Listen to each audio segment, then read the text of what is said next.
Today is going to be another short one, I hope. And we're going to start with an example right away. And we're going back to the theme of games, gaming-related programming, sort of. Because that's more engaging, I guess. Not as boring. And to start with, let's make an enum damage type. Because we're gonna have different types of damage, and let's say we have neutral damage, for example, just blunt force or something, and then the classics, of course, fire, ice, lightning, and mind, maybe? Mind damage? Psychological damage sounds a bit weird, so let's call it mind. Yeah. And we can combine the different types. So let's make this a flag enum and give it proper values.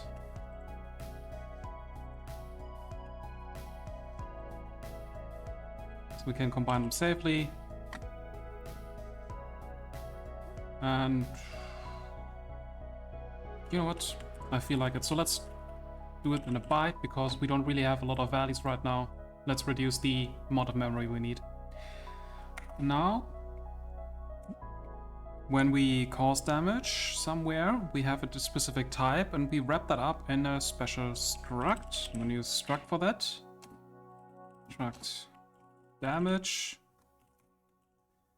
And it's going to have public damage type, and like, let's use a long for this amount. Also, let's turn this into read-only. I'm not sure if we talked about that, but you can declare a struct as read-only.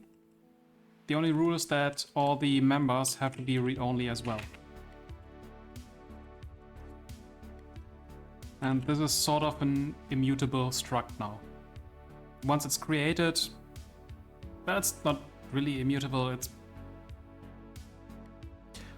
look, for all intents and purposes, you can treat this as immutable, because I create it and the value stays, and the read-only just makes clear that you're not supposed to change the values. And we're gonna make a constructor for this that gets the damage type.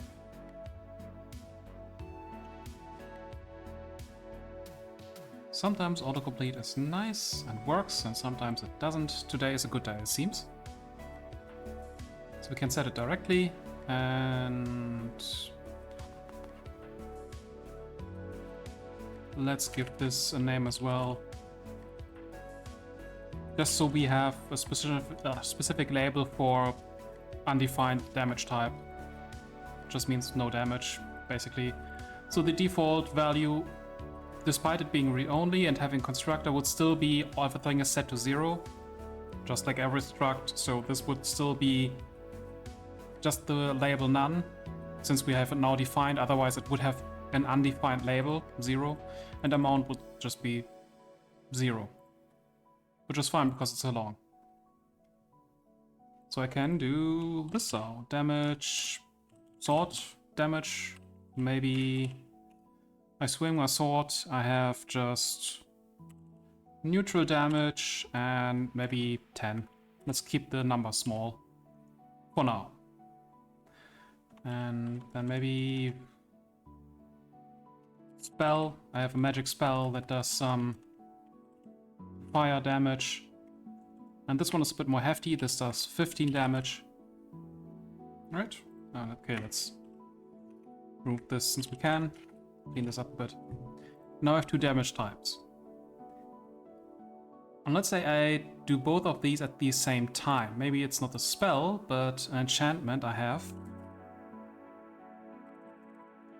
that triggers with every normal attack. Maybe it's an enchantment on my sword. So I have to combine them. Damage total would be new damage. And for the damage type, I would have to now combine sword damage type and enchantment damage type. And of course, for the actual amount, I would just have to take the different values and add them together. And this would be now my new total damage. Simple enough.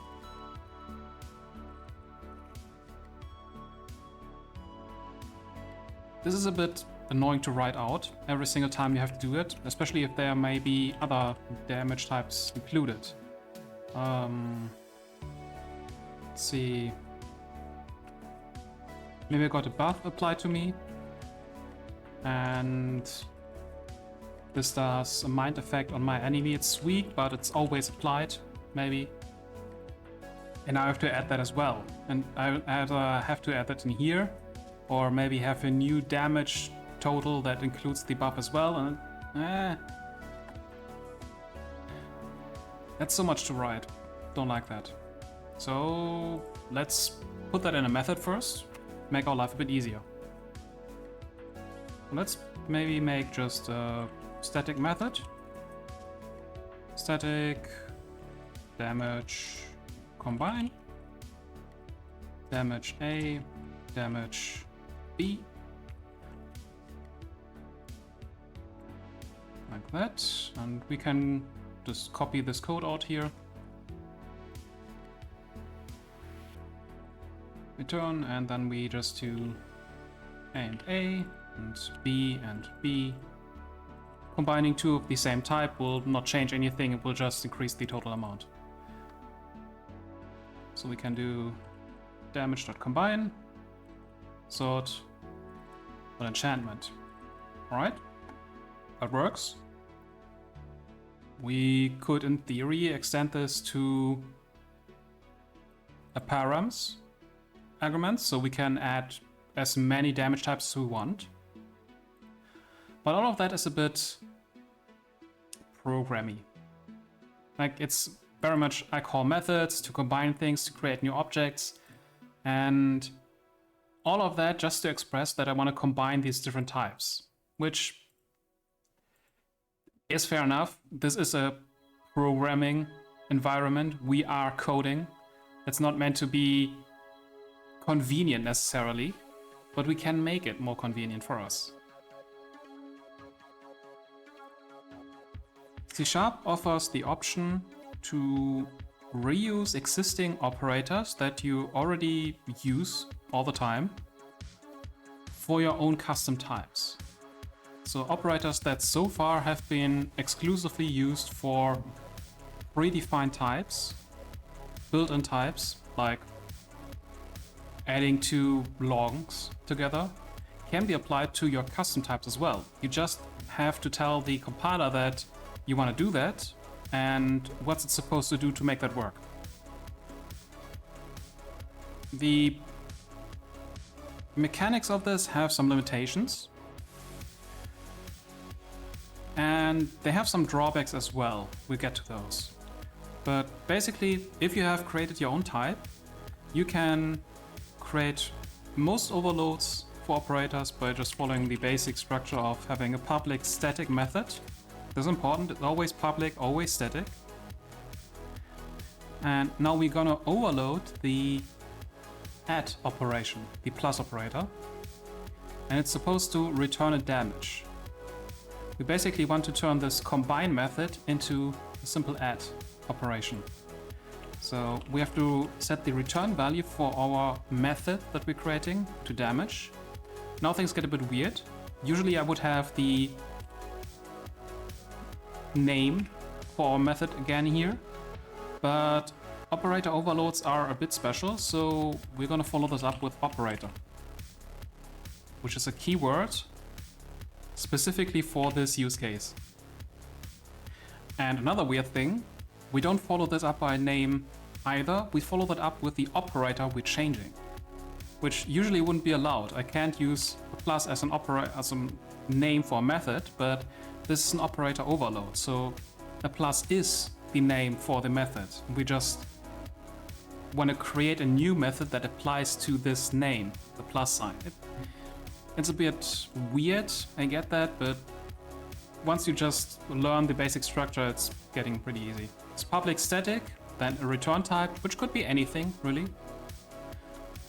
then followed by the keyword operator, followed by the operator itself that we want to change. And the parameters are dependent on what kind of operator we're changing. The addition, the plus sign, always expects two arguments, one on its left, one on its right. Just like here. One on the left, one on the right, the operator, the plus sign in between. So we can do damage A and damage B. Like so. And essentially recreate the same structure we had with our static combine method. Now we just have it formulated as an overload for the operator plus. Yeah, let's do that explicitly now. This is now our overloaded plus operator, and that allows us to do sort plus enchantment. Now the plus operation applies to this sort and enchantment and will internally call this code. If we didn't overload this, the compiler would throw an exception because it doesn't know how to handle an addition between two damages, between two damage structs. It doesn't have a concept for that. We have to explicitly tell it, this is how you would do that if you find a situation like that. But that way we can create a method that defines the behavior and lets our code use the plus just to combine damage values. And now we can also just conveniently add the buff in the end if we want to. And create a total value. Personally, this looks a lot more convenient than just writing out combine, combine, combine all the time, even if it's just a single combine with a lot of values. It does use less characters in total, less space, but it has the drawback of making it less clear what's happening.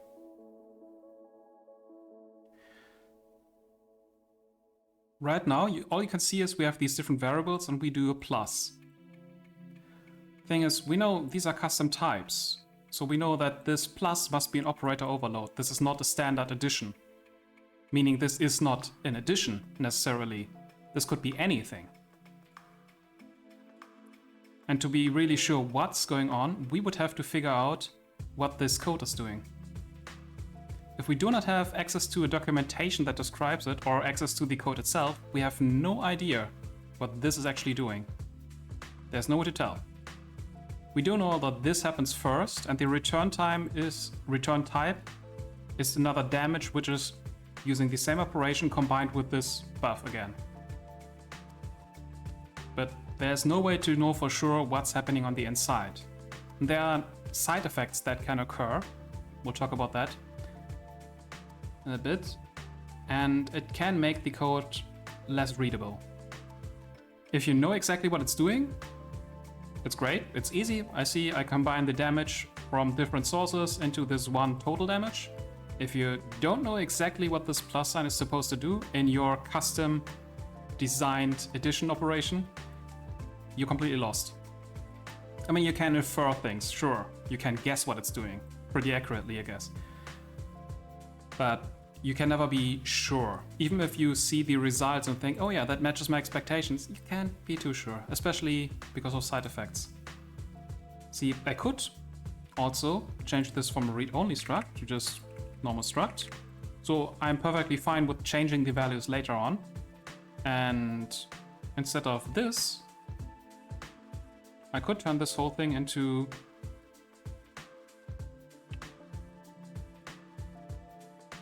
Nope, that's not what I wanted. Type equals a.type. Or actually, type or equals type. Like so. Now, the behavior up here hasn't changed. We're still creating a total damage value for sword, enchantment, and buff. But internally, this operator plus also changed the value of A. So if we use debugger and check A before and after, in this case sword for example, if we look at sword before, we have an amount of 10 and a type neutral. as intended with the constructor. The total value gets calculated, which contains our neutral damage and the 30 total value, which includes the 10 from our sword. But if we check sword again, what did I do wrong?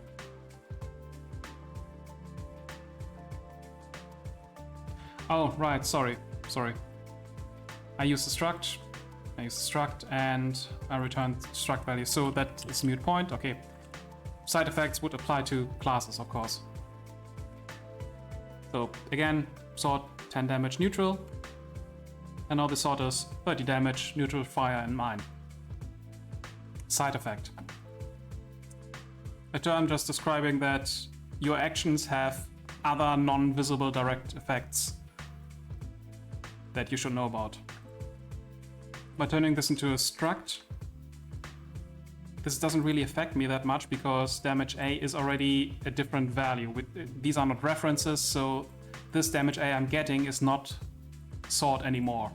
I'm not passing on the reference. This is not a ref, which I can't do for the operator. So that doesn't matter.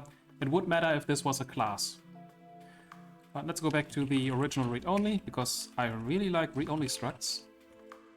I also like records very much, the newer versions. There's something really satisfying about immutable programming. Just performance is sometimes a bit questionable, at least for my code. So anyway, this is a simple way to combine damages. Let's say we do something more. Let's say I have an additional, let's make another read-only struct, because why not? Modifier. Just to get some practice. Modifier has public read-only float. Yeah, float is enough. No, let's do double. Fine. Double. Yeah, let's call it value. Why not? Public modifier. Double value. And value equals value. So I have a modifier that I want to apply to damage to increase its value. Makes sense, right? To increase the total. Well, I can do another public static. And this modifier is supposed to apply to damage to create new damage. So I take existing damage and I apply this modifier to create new damage. And so the return value should be another damage. I'm inside a modifier, but I'm returning damage now. And then follow up with the keyword operator, because that's what I'm going to do. And this time I'm going to use the multiplication, the asterisk symbol. I can do damage. I'm just calling a D and modifier M. And I'm returning a new damage with the original type, but the amount times my value, or like times modifier value, which I then have to cast along. I'm just cutting off anything that's getting over the amount. I'm just cutting off the decimals. That's fine for us right now. And this would allow me to do this, for example. Let's go for modifier, potion. This new modifier. Let's say it just triples my damage. No, let's do just by 50%. Let's not go crazy. And so I'm not applying this to... But I'm applying it to my sword damage from before. Like that. So my sword damage multiplied by the potion modifier plus the enchantment plus the buff. I could also go this and have the calculation inside, create a new damage, and the total damage inside then is multiplied by my potion, or better to say my potion modifier is applied then. Now, one thing to notice, if I tried this the other way around, potion times sword, this doesn't work anymore. And while, sure, from basic arithmetic, you might have learned multiplication, you can do it a times b or b times a, it doesn't matter for the end result. That's how the operator is defined for arithmetic. We overloaded an operator and gave it a completely new meaning. This has nothing to do with math anymore. Just as this plus sign was not simply addition, even though it internally included some addition, that didn't matter. This multiply, this asterisk sign, isn't just multiply anymore. The order potentially matters. The computer can't be sure of that. We can tell it to ignore the difference by just swapping these two out, operating another overload, another version of the method that has the modifier first and the damage second, and does the exact same thing. And we can also be lazy and just do return b times n. So we get modifier first, asterisk sign, damage, and we just refer to the other operation we already did. This way we can include both versions, potion times sword or sword times potion. We could, of course, also go a different way and define this as a new meaning. Maybe doing it this way doesn't multiply the value, maybe it divides. Completely different meaning. But that would work. And this is another point where these operator overloads might make things a bit less... what's a good word for that? Less... usable? Visible? Without a good documentation or the source code, you would not understand why this code sometimes works and sometimes it doesn't. Why is this different from this? Like, what does this line do now? It's not very clear, is it? You would have to understand what this operation exactly does in which circumstances, and then have to figure out how these are combined, in which order and everything. The code works, and you can make use of it, and it might actually be very convenient for you. But these are small details that do matter, and they become somewhat obfuscated. So, operator overloads, useful, maybe. For you as a programmer, they can just make things a bit more convenient to write out and to read, if you understand it. But on the flip side, if you don't understand what these operators are now doing, what you defined as what they're supposed to do, it becomes just less readable than just having a couple of methods that have clear names and clear predefined rules that apply everywhere.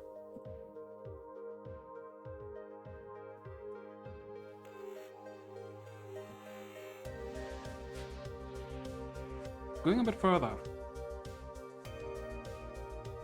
Maybe I have somewhere just a health pool, like int health. Should write that correctly? Right? Like, I have 100 health. And now I want to apply this damage, and just the damage itself contains the damage type and an amount. Let's say we ignore the damage type for now and just focus on the amount. I want to reduce my health based on the amount of damage we took.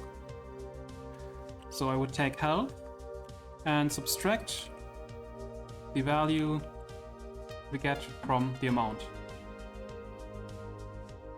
Which doesn't work right now because amount is long, so I have to cast it first, hope that the value still fits, and that's my total health now. We should probably include the options for total amount is greater than health. So what we should actually do is, if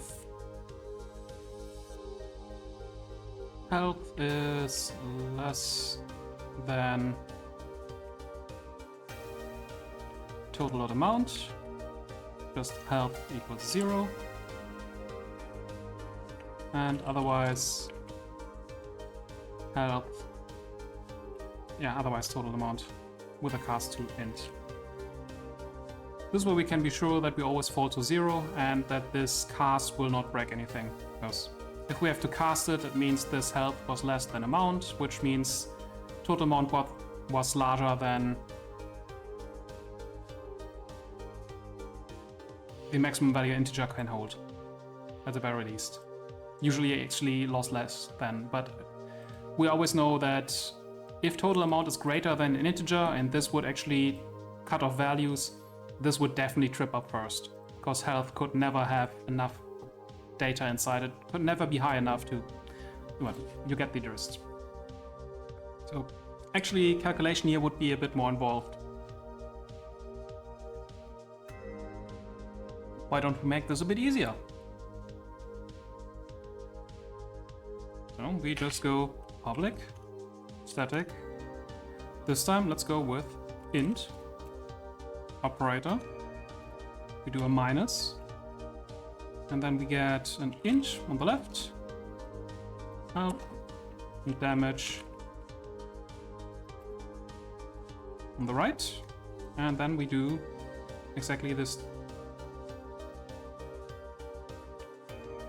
only with damage.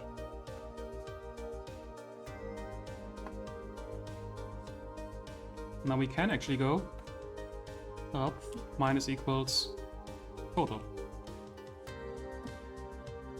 This minus equals is in the end just health minus. So whether you write this out completely or use the compound version, it's still the same operator minus that is used in here. And it's the same one we have here. And we should actually return and not set the value. Return. Return.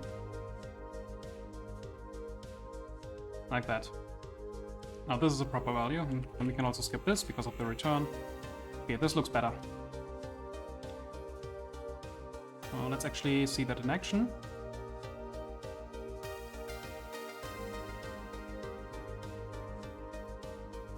We got from 100 to 71.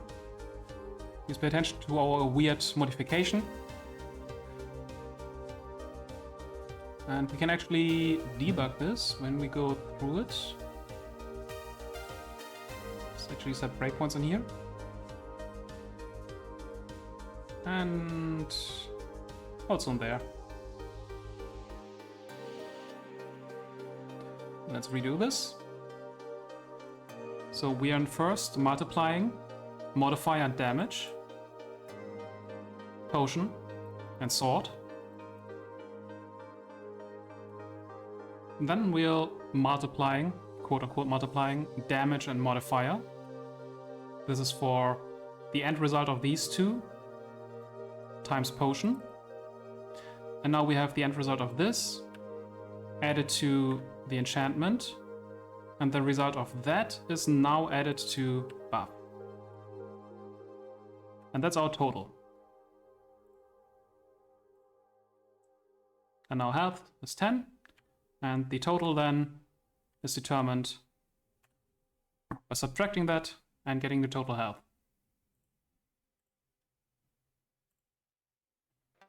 So we can also do other output types here. They don't have to belong to the class itself. What we would not be able to do is do another integer, for example, in here. At least one of the types in our overloaded operators has to be the class or the struct we define it in. So if I'm in the type damage, at least one of the operators has to be damage. If I'm in modifier, at least one has to be modifier. I can't do damage in here either, for example. Doesn't work like that. The return type, however, can be anything I want. It does have to be a return type though. Void would not be fine. So we do have to include the type in at least one of the argument types. And we do have to return something.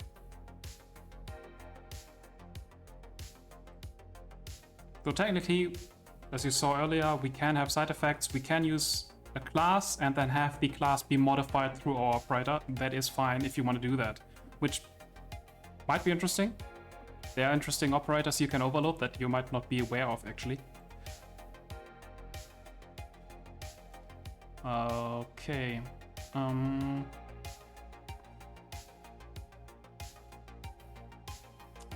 That's our modifier. You saw the different effects we can have there. Now let's say I want to express the damage as just a number. Actually, let's skip that for now. Let's do that last. Let's do something interesting first. Let's say I have another... No, let's use a class this time, just because. For the sake of it, just to have a bit of variation in here. I forgot words today.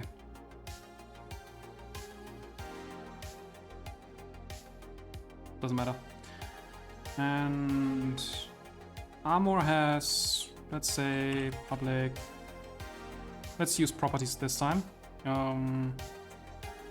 Damage type, resistance.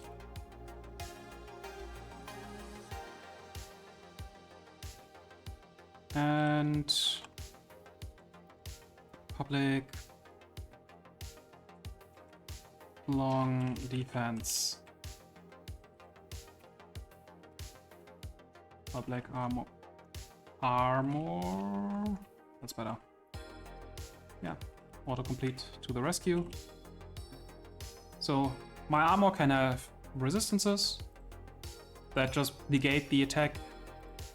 Let's put it that way. If your attack has certain property, then armor will just ignore it entirely. Doesn't seem very balanced, but let's say that's so it is. And defense value, which is straightforward, just how much damage can it block. Well, actually no, let's say resistance only affects you if one of its resistance types apply to the damage. So you can only defend against mind if your armor has mind resistance. Let's put that makes more sense. Let's do it that way. So I have new armor. Armor builds armor, and I can defend against fire and neutral and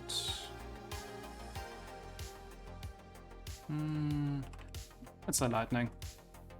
Let's say I have a lot of iron that shields me against the heat and protects against blunt force, and it redirects the lightning. But frost is bad because I get cold very easy and it has no effect against mind. That's good.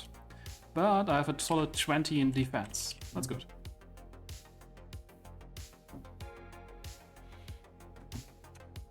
Now I want to compare the defense I get from my armor against the damage I do in my total damage calculation. I would have to now combine the different damage types with the logic of, does it actually match up?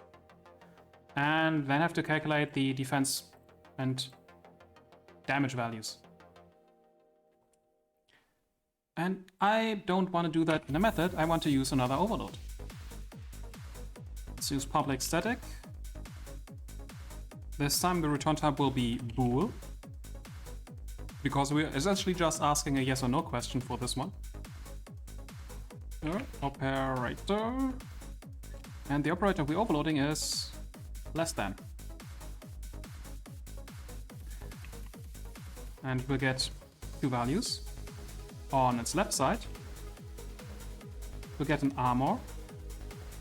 And on the right side, it will have damage. And ignore, please, that it's red underlined right now. We'll get to it. And what we're going to do is we're going to check if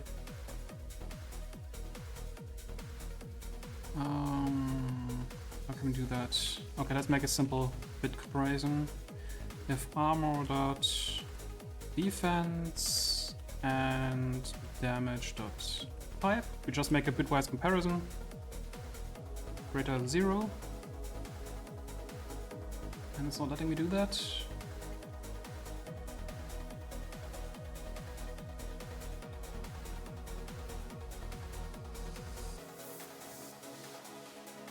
Oh, I'm an idiot.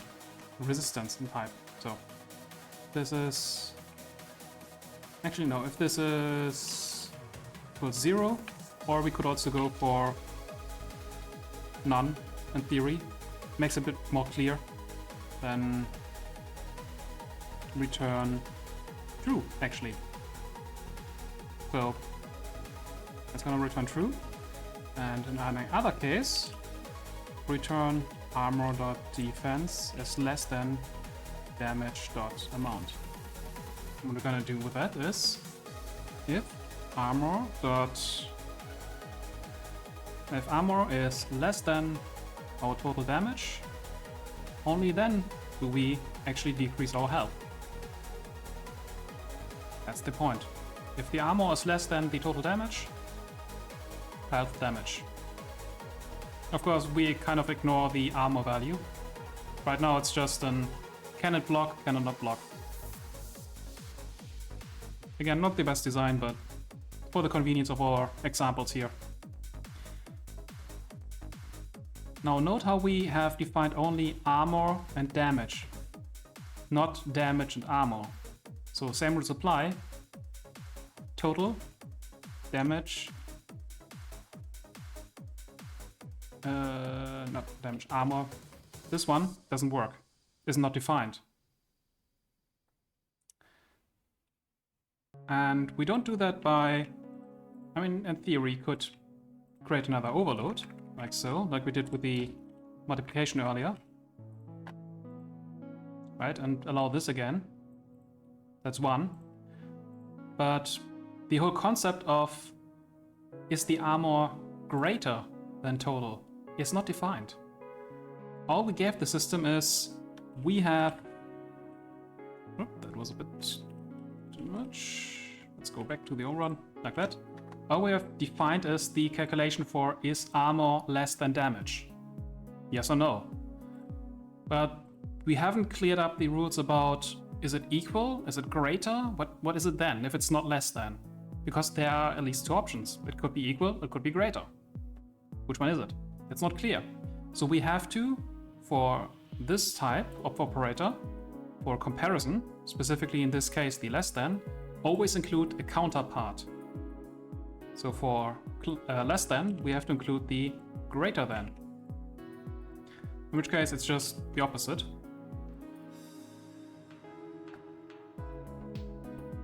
Oh, actually, sorry. Armor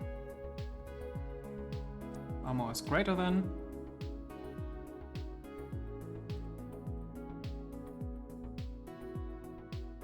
If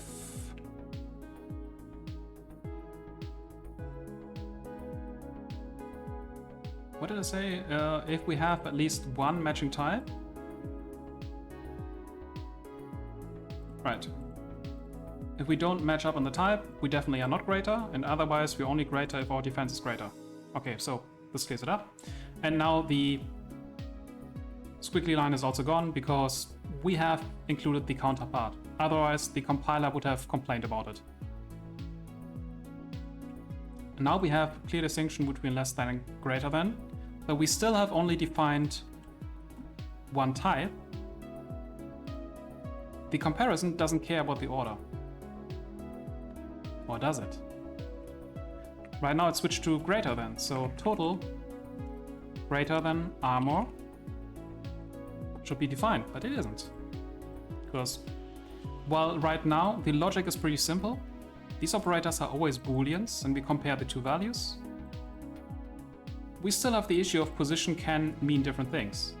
So we would actually have to, what I'm doing, total greater than armor, greater than, still have to include the overload for greater than, so this doesn't complain anymore. And now I have to make another counterpart for less than. So that can be a bit annoying to deal with, but you can make simple comparisons with this strategy. The other pairs would be less than an equal and greater than an equal. which again, you have to make them in a pair. Or the last one would be the equals equals and the not equals.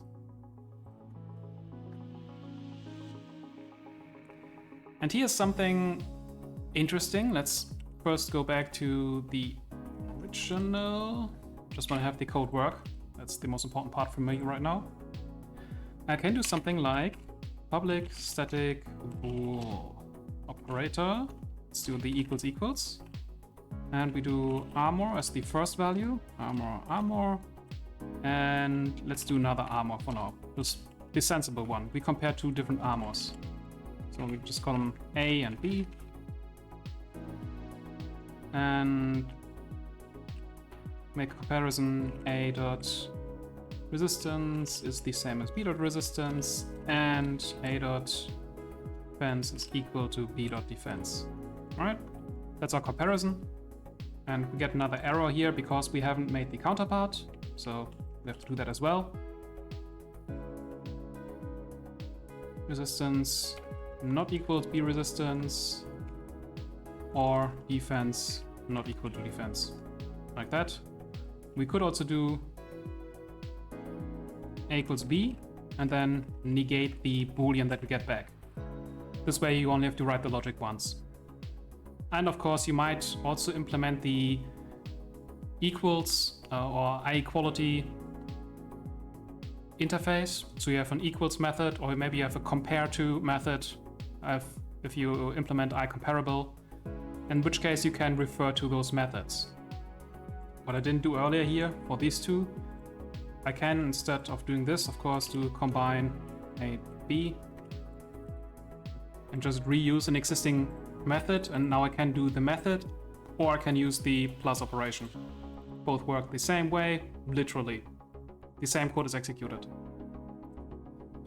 I can also include, of course, the overload operators in here and make my life a bit easier. Now I have a comparison here.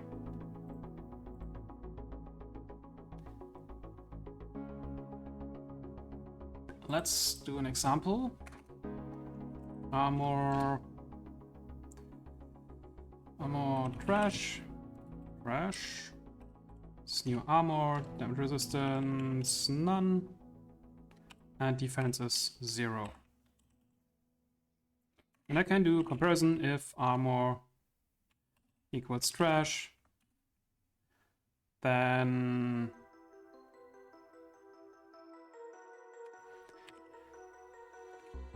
I don't know.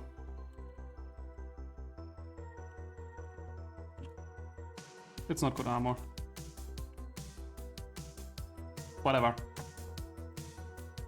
And this comparison will internally call this method. I could leave this out because the equals equals is already defined in the basic C#, but by default it would compare the objects by themselves. Armor is a class, so it would compare just, is it the literally same reference? Is it the same address in memory I'm looking at? But with this operator, we compare them logically. They are different items, they are different parts of memory we're comparing. We just care about the data inside. We have a method to determine if they are equal, at least as far as we are concerned. And here's something problematic you can do. If B is null, return false.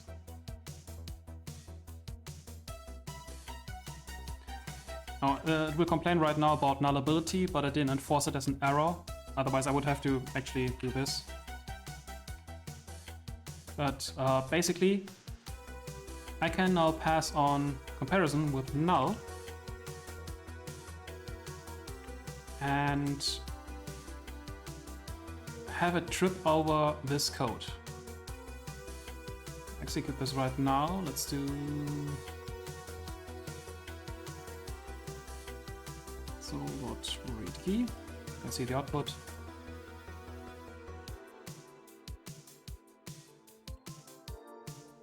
Didn't output this.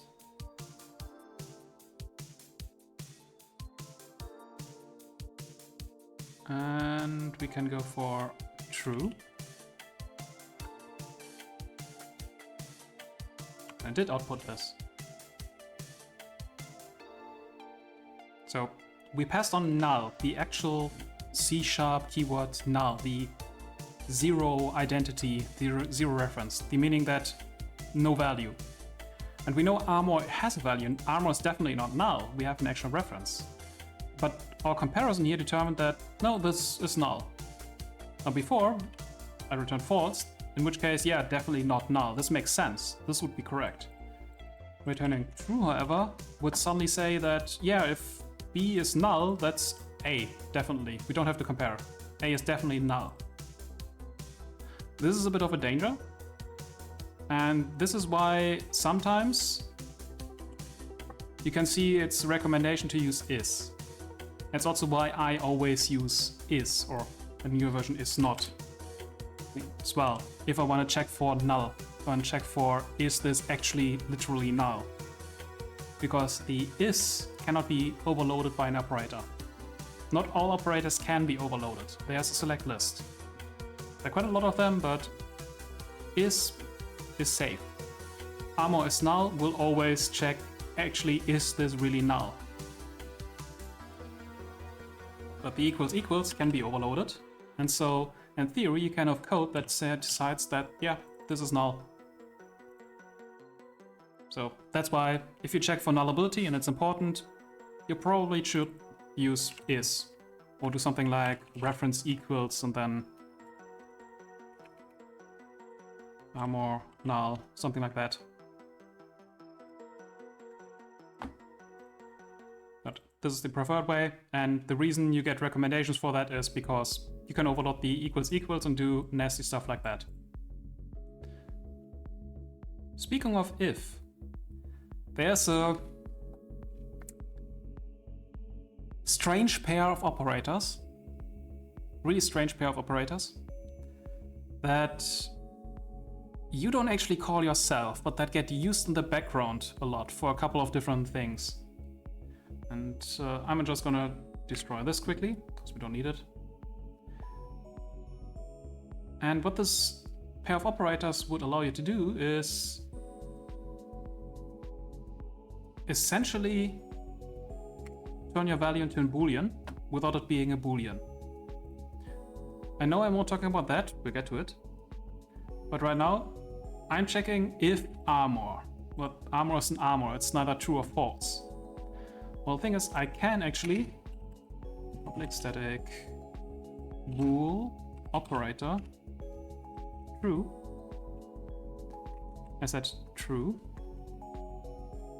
And give it an armor. And I couldn't do anything in here. Return armor is not null, for example. Or I could do something like armor.defense.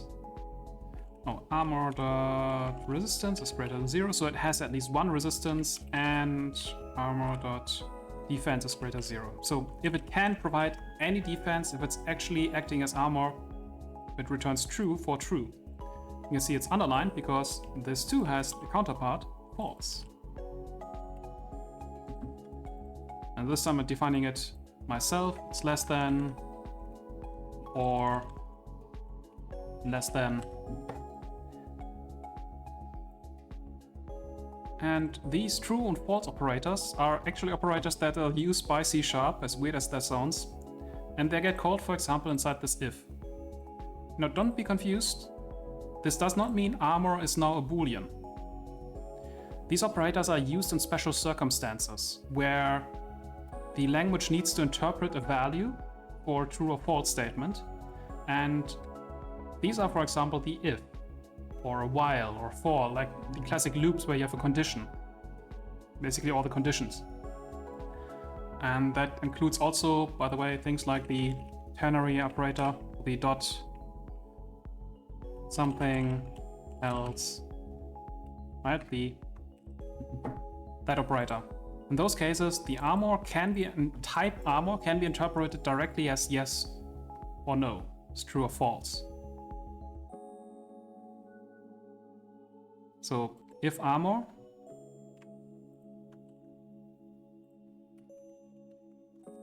and say if armor, then good armor. If not armor, not good armor. Armor is good armor. And we can do the ternary like that. We can also do static false, for example, in here.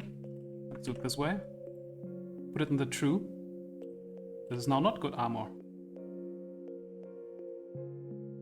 So right now it's only evaluating the true.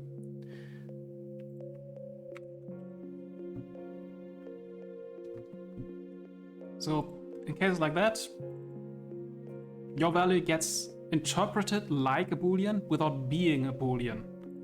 But there are very special circumstances where that logic is applied. I can make logical comparisons, but not with armor, not right now. See, before I just had the evaluate my value as true or false for the sake of determining a code branch, just as a condition itself. But now I have interpret my armor as a part of an operation. Now I have to actually define what this operation is doing. So I would have to create another operator overload for this logical AND, or just for the normal logical AND to be specific, and have it spit out the rules for comparing armors to Boolean values. There's a different way I could go about this though. One where you don't have to worry about the weird rules of C#, where honestly, I was so surprised when I saw this, like, I have no clue why things are the way they are, but there gotta be a reason.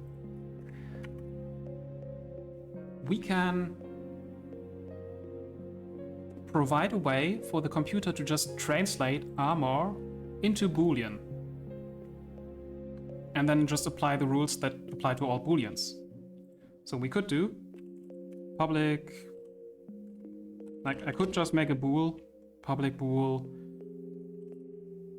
is yes. And that would return, I don't know, what did I have for rules? Resistance greater 0 and defense greater 0. So armor dot is yes. Could do it like that. And essentially this is a way for me to convert an armor into a Boolean, right? I'm calling this method and the return value is effectively armor just as a Boolean, going by these rules for the conversion. I can make this a bit simpler by using another special operator, and that's the conversion operators. There are two of them. Remember how we have different data types that can be converted into one another. So you can convert an integer into a long without any issues. A long is basically the same type of data, just with more space. So you can comfortably fit an integer into a long without losing any data or meaning. So the computer just allows you to long a is equal to, I don't know, I should probably write this in code and not somewhere here. So long a equals 0 and b equals 10, a equals b. That's perfectly fine. The return value, however, is not always possible. I can say b equals a, but now we have the possibility that data is lost because long can store more data than integer, so we cannot necessarily fit every value into this variable now. The smaller values, sure, but if they're bigger than an integer, we lose data, and we have to specifically tell the computer that we're okay with that. We did that earlier for our health calculation. Down here, we have to specifically convert this down to an integer, and we have to do that in here as well. Sorry, wrong way around. We have to do an explicit conversion here, and we have an implicit conversion here. And this is both an operator. They're both special types of operators. One is an implicit conversion, the other explicit. And those are the keywords we're going to use for now. And that was public, static. Yeah, the rules are a bit weirder now. We don't have a return value, and that doesn't mean void. We don't even specify that it's void. We just specify that this is a cast. And we use either the implicit operator, and we have now specified the return type, so to speak. And let's say that was bool. More. Or we have the explicit. We'll try both. For now, let's do the explicit first. I can return armor.resistance greater 0 and armor.defense greater 0. Essentially our method from earlier, and we just return the boolean from that. And now I can do bool armor. And this will now cast armor to a boolean. Something the computer would not be able to do by itself because it doesn't understand how to do that. It has no rules. You defined armor yourself, so it would not know how to do that. But by adding this method, we gave the computer the tools to do the transfer. We gave in our explicit rules, you can convert armor to bool. And here's how you do that. And now the computer just lets us do it. Just as it has existing rules for the conversion, for the predefined types, we added a new rule for our new type. We can also do implicit. And then we can still do the explicit conversion, sure, but we can also leave it out. And you see this little symbol here. That's not standard Visual Studio, I think, as far as I know. That's just indicating that a cast is happening here, an implicit cast. So armor right now is an armor, but the compiler sees that we're using that in a condition for a ternary operation. So it will understand that instead of an armor, we need a bool, which is something we can cast armor into implicitly. So the computer is free to just take the armor, cast it into a bool, which is what it needs, and then use that. We can do more casts. We can also do cast to integer. Or let's do long. Let's just long, and then we just return armor.defense. And so we could do long defense equals armor. And it's casting armor into defense. You can also do explicit again. Let's do byte. In which case, we have to cast it down here as well. And we could be a bit more safe for the cast, and maybe we decide if armor.defense is greater than byte.max value, just return byte.max value. And otherwise, return the cast. So, same as with help. If our defense is greater than what we can store in the return value, and a byte here, just use the maximum value. That's the logic we want to use right now.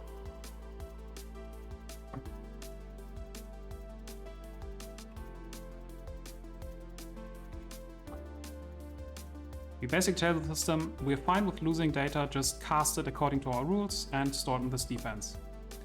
That's also the logic you should use when you overload the explicit or implicit conversions. Implicit is usually referred to, or usually reserved for situations where the cast changes the type in some way, but no information is lost. Like, this is recoverable. You can come back from this. If that makes sense. Like, going from int to long, we don't lose data. But going from long to int, we potentially lose data. And so with armor, doing this is perfectly fine. We make clear that we lose information. We make an explicit cast to turn armor into byte. We specifically told the system we want to turn this into a byte, and we accept that we lose data, potentially. And in our case, we know that we definitely lose data because resistance is not covered at all with this byte, so we will always lose information. But we're okay with that. We want that still to occur. Implicit would not be okay. You could program that. You can do just an implicit. So as far as the compiler is concerned, that's fine, but you should not do that as a programmer, because this implies that all the information that armor contains is then this defense, and you still would be able to go back to an armor, if you get what I mean. It's not a one-way trip. Right? You should probably have, if you have an implicit, you probably should also have an explicit. Or better to say, if you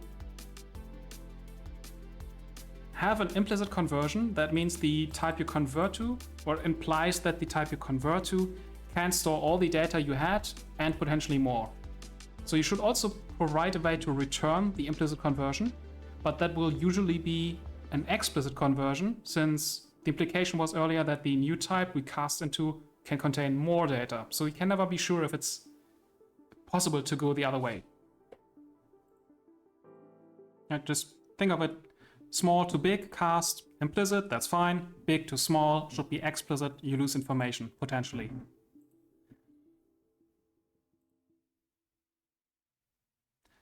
And I think that's it already. Yeah, it was a shorter one today. That's operator overload. Fun little nifty trick we can do in C# that can make things a bit easier. You can create your custom types with a bit of extra logic. And you know what, let me give you an example that actually makes more sense. I can't remember where I saw that first. That was some library. I can't remember which library it was. I'm gonna make a very, very stupid example right now. Very simplified, but the idea is really cool.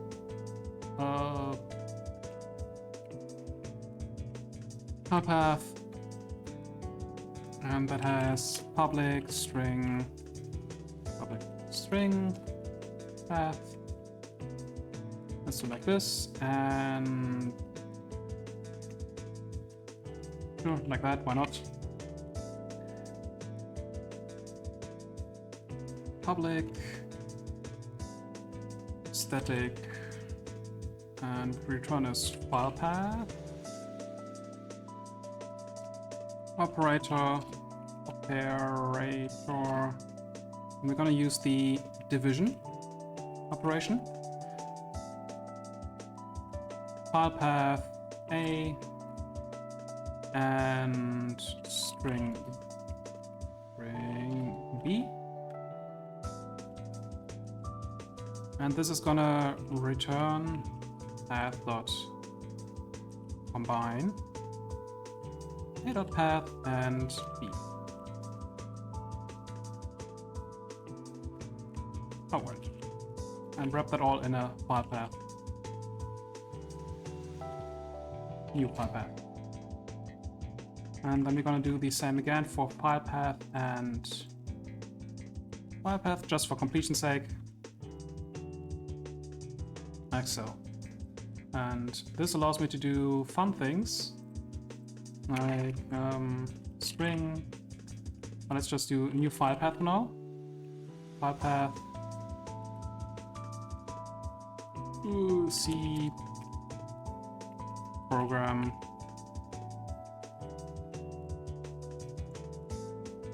Program files like that.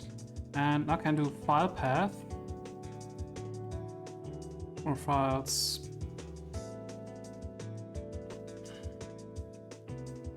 program subdirectory, whatever. So instead of combining the backslashes or these slashes, depending on what system you're using, inside a string to create the full path, you just combine them using evaluated backslash or forward slashes in your code. So this is a file path.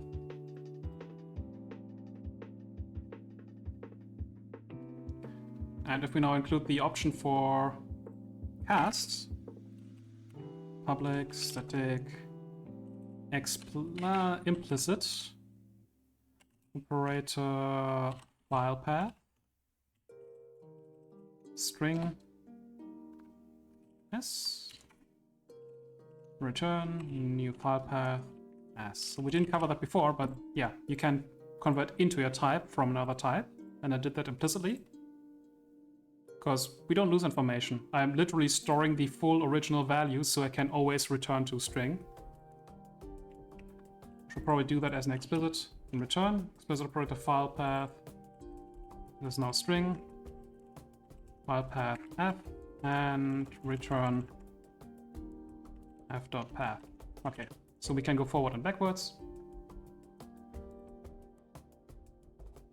So instead of doing all of this, I could, in theory, do something like this.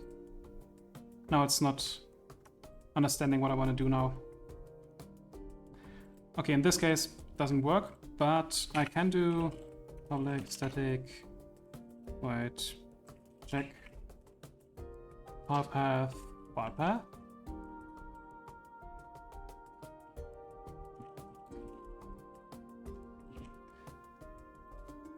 And because we have an implicit conversion, I can just call check and give it some string.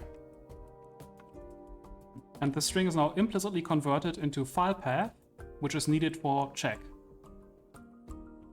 If I had a specific string overload, it would use that, of course. So it will find the closest match it has, which is the one with a string. But if it cannot find one with a string, it will just use the one with an overload it has for, with an implicit cast it has for a string, file path. So yeah, just showing you, this is one of the few times where I actually use operator overloads because it's just fun to use in this case. There are some other scenarios where internally we have strings that need to be concatenated and some other data as well that needs to combine. It's just basically, imagine two different lists you want to combine, but the lists are a bit more complex. It's not one list with complex objects, it's one complex object with many, many different lists, sort of. And you combine them together to one large object, which has still many different lists, but each matching pair of lists is concatenated, if that makes sense. And we use an plus overload to just combine them to make the logic a bit easier.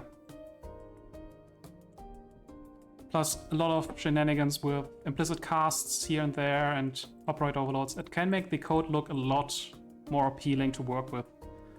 But the thing is, in my team, we all know those operators. We know exactly what they do. And when in doubt, we can always check the source code. It's documented, everything. If you're writing a library for someone, make sure you document that shit. It's important.